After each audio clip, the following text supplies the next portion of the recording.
Dr. Einstein died at the age of 76. Princeton ഹോസ്പിറ്റലിൽ അയാളെയും കാത്ത് ഐൻസ്റ്റീൻ്റെ ശവശരീരം മരവിച്ചു കിടന്നു.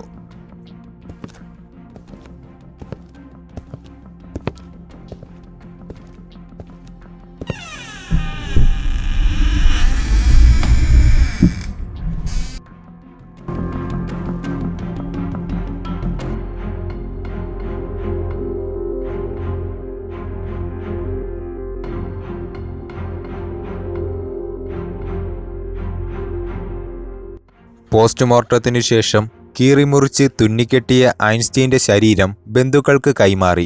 എന്നാൽ ദിവസങ്ങൾ കഴിഞ്ഞപ്പോൾ തലച്ചോർ നഷ്ടപ്പെട്ട ഐൻസ്റ്റീൻ്റെ ശരീരമാണ് ബന്ധുക്കൾക്ക് കിട്ടിയതെന്ന് അടുത്ത ദിവസത്തെ ന്യൂസിലൂടെ ലോകമറിഞ്ഞു. മോഷ്ടിച്ചെടുത്ത ആ തലച്ചോർ 240 കഷ്ണങ്ങളായി തോമസ് ഹാർവി മുറിച്ചു. അതിൽ ചില കഷ്ണങ്ങൾ ലോകത്തെ പ്രശസ്തരായ ന്യൂറോ പാത്തോളജിസ്റ്റുകൾക്ക് അയച്ചുകൊടുത്തു. ബാക്കി കഷ്ണങ്ങൾ ചില്ലുജാറിലെ രാസലായനിയിൽ വീടിന്റെ നിലവറയിൽ സൂക്ഷിച്ചു. ഐൻസ്റ്റീന്റെ ബുദ്ധിരഹസ്യം കണ്ടെത്തുവാൻ തോമസ് ഹാർവിക്ക് കഴിഞ്ഞിരുന്നില്ല. കൂടാതെ തലച്ചോർ മോഷ്ടിച്ചു എന്ന കാരണത്താൽ ഹാർവിയുടെ ജോലി, മെഡിക്കൽ ലൈസൻസ് എല്ലാം തന്നെ നഷ്ടപ്പെടുകയും ചെയ്തു.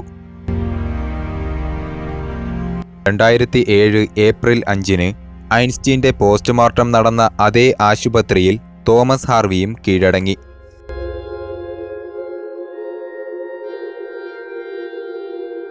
പ്രിൻസ്റ്റൺ യൂണിവേഴ്സിറ്റി മെഡിക്കൽ സെന്ററിലെ ഏതോ മുറിയിലെ രാസലായനിയിൽ അവ ഇന്നും സൂക്ഷ്മമായി തന്നെ ഇരിക്കുന്നുണ്ടാവാം.